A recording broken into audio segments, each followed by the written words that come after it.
बिल्लाहि मिनश्शैतानिर्रजीम बिस्मिल्लाहिर्रहमानिर्रहीम। कुछ दिन पहले इसराइल के अंदर कुछ यहूदी उलमा की मीटिंग हुई, जिसमें हैकल सुलेमानी की तीसरी मर्तबा तामीर के बारे में बातचीत हुई और उसके अंदर सुर्ख बछड़ों का जिक्र आया। और इस बारे में जो आजकल मालूमात आ रही हैं कि उनके नज़दीक सुर्ख रंग के बछड़े कुर्बान किए जाएंगे और उनको जलाकर उनकी राख से उनके उलमा को पाक किया जाएगा, जो कि इस काम को आगे अंजाम देंगे हैकल सुलेमानी की तामीर के लिए। तो ये सुर्ख रंग के बछड़े काफ़ी अरसे से ये लोग तलाश कर रहे थे।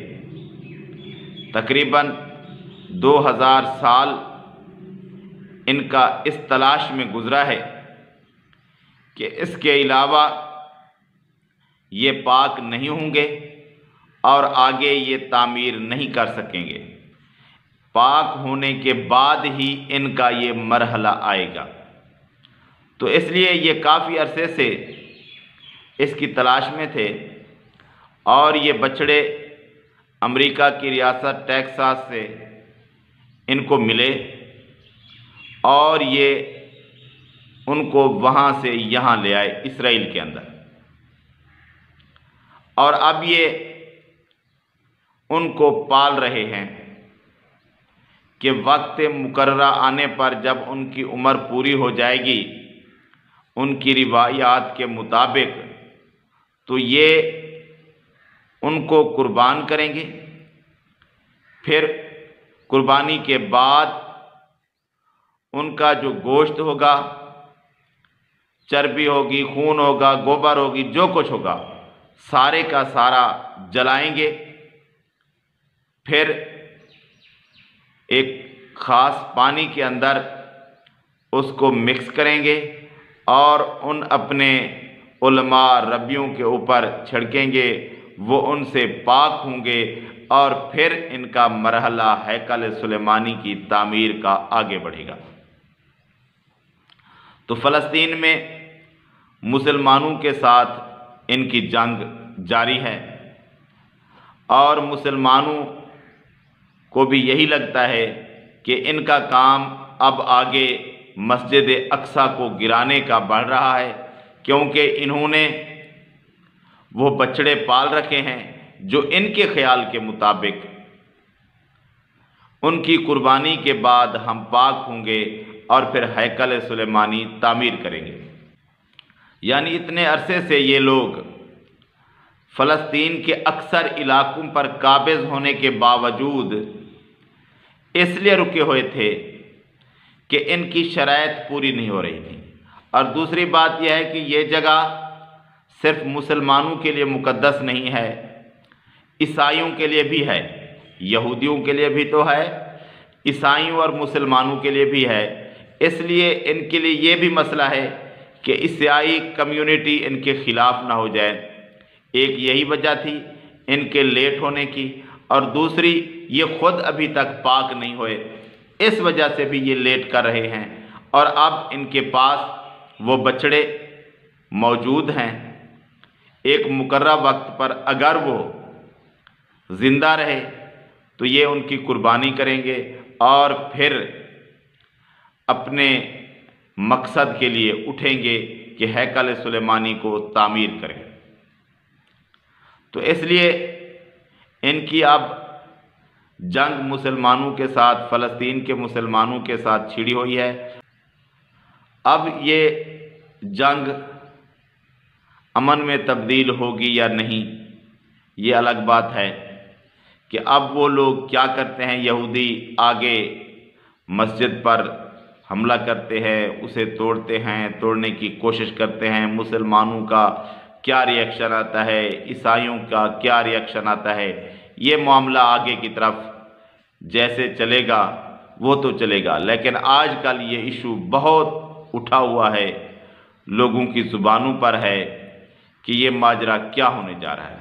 तो ये तो हकीकत है कि इंतहा पसंद यहूदी यही समझते हैं कि हम इसके बाद पाक हो जाएंगे और फिर हैकल सुलेमानी तामीर करेंगे।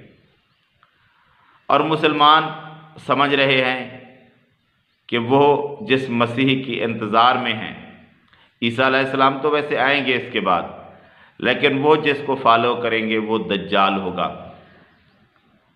और वो उसके पीछे चल पड़ेंगे। और इसके बाद एक दिलचस्प बात और भी है कि हदीस में आता है कि अस्फ़हान ईरान का एक शहर है, उसके 70,000 लोग यहूदी दज्जाल की बैयत करेंगे और उसकी पैरवी करेंगे, उसके हिमायती बनेंगे। और अस्फ़हान के अंदर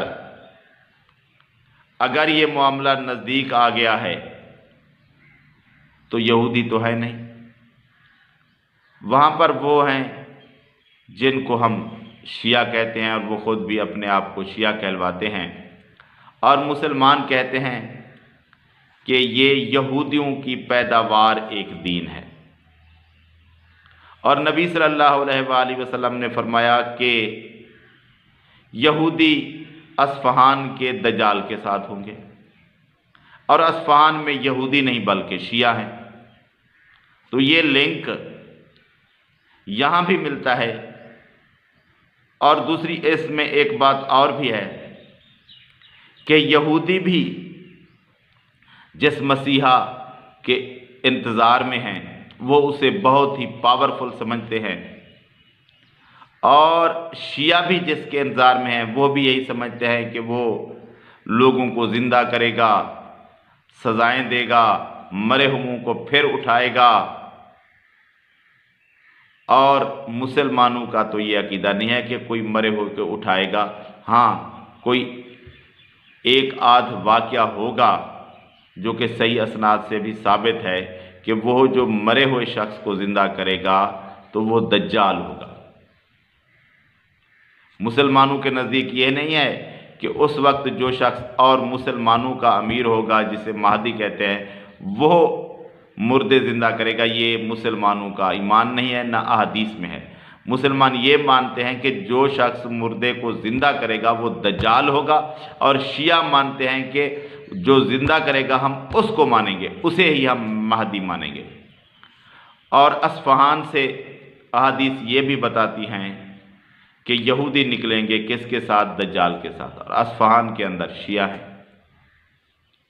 और इस रिवायत पर कि इससे शिया ही मुराद बनते हैं, कुछ हद तक जो बात मुझे समझ आती है